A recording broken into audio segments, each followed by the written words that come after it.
परिवहन मंत्री प्रताप सरनाईक यांनी पदभार स्वीकारताच आगारांना अचानक भेटी देऊन अधिकाऱ्यांची झाडाझडती घेतली। आज त्यांनी एसटीच्या गाडीतून पनवेल खोपोली असा प्रवास करत सर्वसामान्य प्रवासी आणि कर्मचाऱ्यांच्या समस्या जाणून घेतल्या।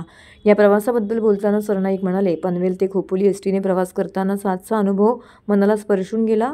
एका साध्या बस प्रवासामध्ये लोकांच्या जीवनातील वेगवेगळ्या गोष्टी मला समजल्या। एसटी ही गाडी नसून हजारो भावनांचा प्रवास करणारा सेतू आहे, अशा भावना त्यांनी व्यक्त केल्या। या प्रवासामध्ये अनेक प्रवाशांशी त्यांनी संवाद देखील साधला। प्रत्येकाच्या चेहऱ्यावर एक कहाणी होती आणि त्यांच्या बोलण्यातून मला संघर्ष समजला। खोपोली बस आगाराला भेट देऊन तिथल्या एसटी कर्मचाऱ्यांशी चर्चा केली आणि त्यांच्या समस्या देखील जाणून घेतल्या। तसेच प्रवाशांशी संवाद साधत त्यांच्याही समस्या जाणून घेतल्या, त्या सोडवण्यासाठी अधिकाऱ्यांना सूचना देखील केल्या। एसटीची सेवा ही फक्त प्रवासापुरती नाही, तर ती माणसांना जोडणारा एक महत्त्वाचा दुवा आहे। त्यामुळे एसटी प्रवाशांना सर्वोत्तम सुविधा देणं हे आमचं कर्तव्य आहे, अशा शब्दामध्ये प्रताप सरनाईक यांनी त्यांच्या भावना व्यक्त केल्या।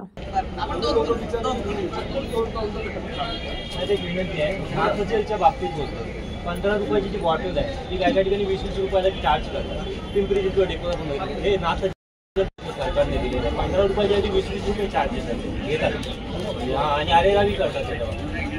आणि खालापूर डोंगरला पण त्यांची सिस्टम आहे। 20 रुपयाचे रेग्युलेटर नाही आहे, पाण्याची बॉटल 25-25 रुपये खालापूर डोंगर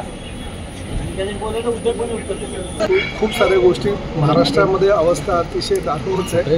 हे जरी आपल्या रायगड जिल्ह्यातलं महत्त्वाचं स्थानक जरी असेल तरी ठिकठिकाणची परिस्थिती वेगवेगळी आहे, परंतु प्रश्न मात्र सारखे आहेत। प्रामुख्यानं महिला शौचालयाचे प्रश्न, पुरुष शौचालयाचे प्रश्न, थंड पाण्याची पिण्याची व्यवस्था, गरम पाण्याच्या आंघोळीची व्यवस्था, स्वच्छतागृहाचं म्हणजे ज्या पद्धतीनं स्वच्छता हवी आहे तशा प्रकारची कुठेही दिसत नाही आहे।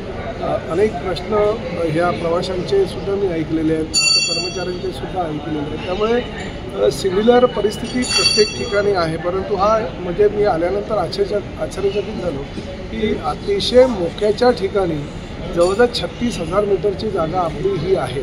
त्यापैकी 34,500 मीटर जागा ही आपल्या ताब्यात आहे। 1,500 मीटर जागा अजूनपर्यंत ताब्यात आलेली नाही असं त्यांचं म्हणणं आहे। आणि BOT तत्वावर हे जे एसटी स्थानक आहे ते दिलेलं आहे ठेकेदाराला, परंतु त्याबाबतीत जी माहिती मी आता घेतो आहे, परंतु UDCPRचा जो नियम आला हे आता वर्षभरापूर्वी जे मुख्यमंत्री एकनाथ शिंदे साहेबांनी नगरविकास मंत्री त्यांच्यावर ती जबाबदारी होती, त्यामुळे UDCPRच्या तरतुदीनुसार प्रत्येक मोठ्या दुकानदारावर अतिशय चांगल्या प्रकारचा FS आहे।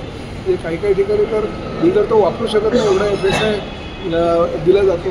या ठिकाणी काही अडचणीसुद्धा निर्माण झाल्यात असं मला आमच्या अधिकाऱ्यांनी सांगितले की आता एअरपोर्ट ऑथॉरिटीनं हाईट रिस्ट्रिक्शन ठेवलेलं आहे, त्यामुळे परमिशनसुद्धा उंचीच्या इमारतीला मिळाली नाही। तर त्या सगळ्या ज्या समस्या आहेत हे बघून मी पुढल्या महिन्यामध्ये ह्या ठेकेदार, आमचे संबंधित अधिकारी आणि त्यांच्या काही अडचणी आहेत का ह्या संदर्भात एक बैठक आमच्या मंत्रालयामध्ये लावू आणि काही रिवाईज करू प्लॅन।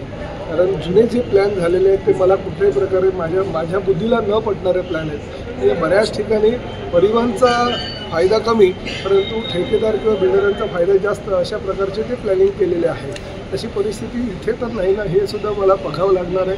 जास्तीत जास्त भविष्यामध्ये 60 वर्ष जर आपल्याला BOT तत्वावर किंवा PPP तत्वावर जर ह्या सेवा डेव्हलपरकडनं किंवा ठेकेदाराकडनं जर बनवून घ्यायच्या असेल तर 60 वर्षाचा विचार करून करावा लागेल। आत्ताचा विचार करून चालणार नाही।